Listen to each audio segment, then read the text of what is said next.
համակարգային հարցերի վերաբերյալ պարոն Շարմազանով խնդրեմ նաև այս դատական պրոցեսին անդրադառնաք, ես տեղեկացնեմ, որ մենք տեղեկացել ենք, որ նախօրեին 22:00-ից հետո այս հրատապության կարգով միջնորդությունների ներկայացում է եղել,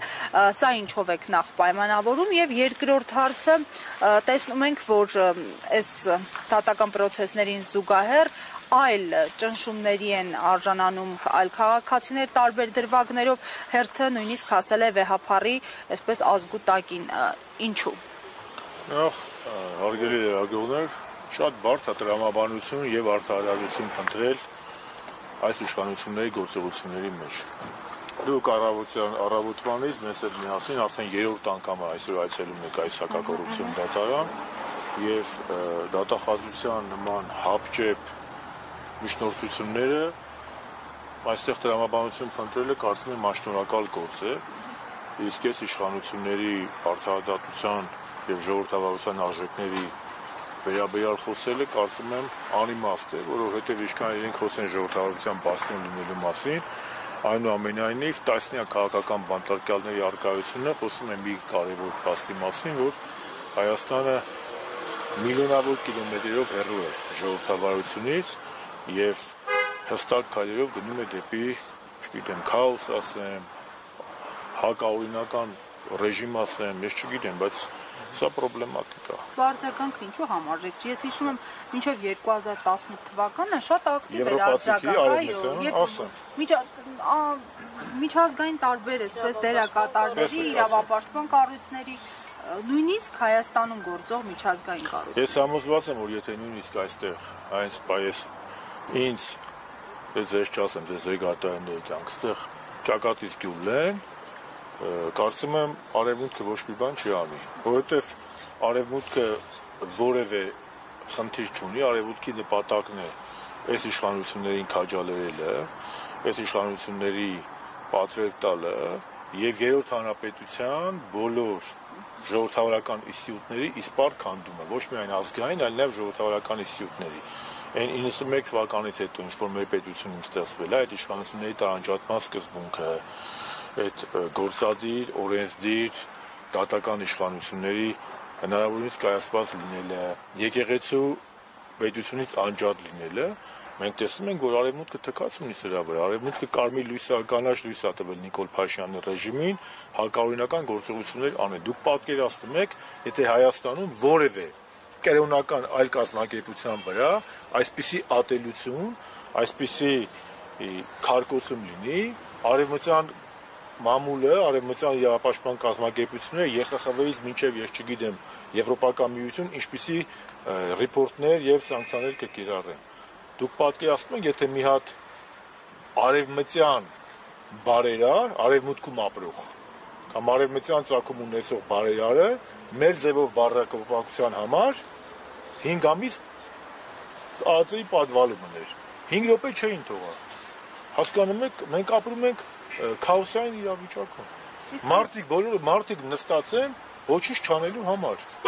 Այսինքն յուրաքանչյուրին կարա մի հատ մատնություն, սուտ մատնություն անի, գամբռնեն տանեն։ Մեր ժամանակ, երբ որ այս ազգային ժողովի փոխնախագահ է, արևմտյան գործընկերները եւ ապաշտպան կազմակերպությունները մեզ հորդորում էին, որ օրենքները փոխենք ու մենք փոխել ենք, որ կալանքի հետ միաժամանակ լինի այլընտրանքային խափանման միջոցներ, որպեսզի կալանքը որպես պատժիժ միջոց չկիրառվի։ Ցավոք տանեմ,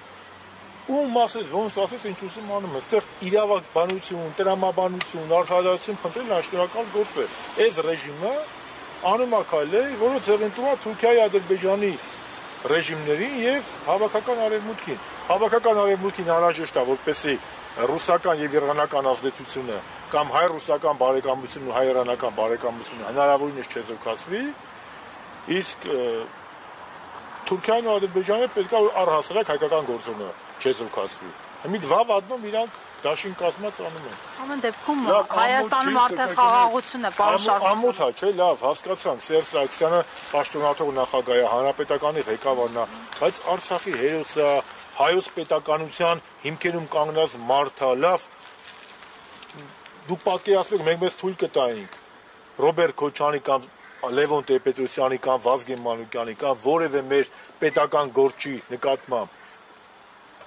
ժամը 1-3 անգամ կանչել դատարան, սա մի քիչ բանի հարց է, էլի, լավ պետությունն է, չէ՞, ի վերջո։ Պետք է ունենալ պետական մտածողություն, չի առավոտից իրիկու պետությունից է խոսում։ Սա պետական մտածողության բացակայություն է, չէ՞։ Ի վերջո աշխարհը տեսնում է, չէ՞։ Սրտի կա ցույց տալիս բոլորիս։ Դե սրտի կա ցույց տալիս կարող է Իշմարյանում Ալիևին, ես ինչ իմանամ։ Պարոն Շարմազանով, եւ խաղաղության մասին, որովհետեւ այս ամենին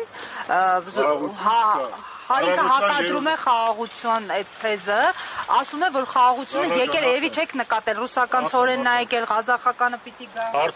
Արցախում էլ է հիմա խաղաղ։ Ադրբեջանական ծորենն էլ կա, ադրբեջանական բենզինն էլ կա, գազն էլ կա, լույսն էլ կա, բայց հայեր չկա։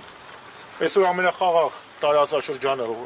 տարածք հարավային Կովկասում Արցախն է, բայց հայ չկա։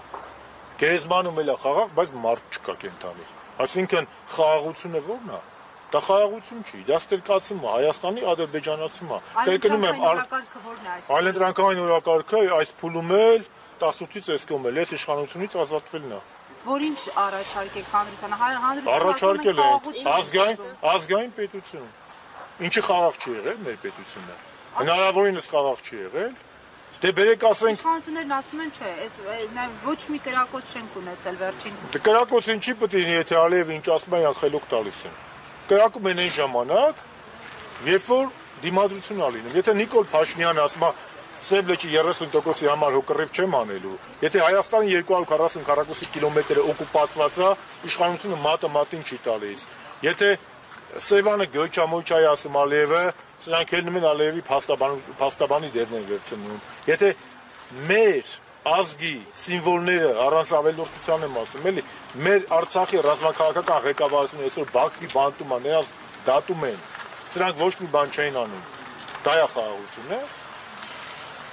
Ստրկացումով խաղաղություն չի լինում։ Մենք Հայաստանի 3 իշխանություններն էլ մինչև Նիկոլ Փաշինյանը որևէ մեկը խաղաղությանը դեմ չեղել, ընդհակառակը մենք եղել ենք խաղաղության ջատագովներ եւ դրա համար ենք Արցախյան հիմնահարցում եղել բացառապես Մինսկի խմբի համանախագահության հովանու ներքո կոմպրոմիսների միջոցով, բանակցություններով խնդիրներ լուծելուն, բանակցություններով եւ նախաձեռնել ենք հայ-թուրքական ֆուտբոլային դիվանագիտությունը։ Այդ Հայաստանի Հանրապետությունը երբ է խնդրեմ ստեղծել հարևանների հետ հարաբերություններում։ Երբ Հայաստանի Հանրապետության որևէ ղեկավար տարածքային պահանջ Ադրբեջանի կամ Թուրքիայի նկատմամբ ունեցել է, իհարկե ոչ։ Եթե տարածքային պահանջ ունեցել է, ապա Նիկոլն է եղել։ Ինքն է ելել մեծ խոսացել։ Արցախը Հայաստան։ Ինչ ասես ասել է։ Ինչ ասես։ Տիգրան Մեծից ինքը չէր օրինակ բերում Ալիևի հետ հարբանում, բանակցությունները։ Հիմա մեզ մեղադրում է պատմական Հայաստան։ Կամ կանգնում այրեք անամոթաբար ասում է կա պատմության սպառելու եւ պատմություն ստեղծելու ժամանակը։ Յանը մինչեւ 18 թիվը պատմությունը սպառել ենք մենք, պատմության սպառող ենք եղել։ Ինքը հիմա պատմություն է ստեղծում։ Որ պատմությունը, որ Արցախում հայ չկա, պարտության պատմությունը, ինքը պատմության ստեղծող չի, ինքը պատմության սպառող է։ Իսկ մենք այդ պատմության հիման վրա հաղթանակած պետություն ենք ունեցել։ Եվ այո, այդ 30 տարիները 88-ից 2010 թվական 1000 հատ Նիկոլ Փաշինյանը լինի իր շինծու պատմաբաններով մնալու են հայոց պատմության ոսկե դարը։ Շնորհակալ եմ։ Հարգելի հետևողներ, շնորհակալություն մեզ հետևելու համար։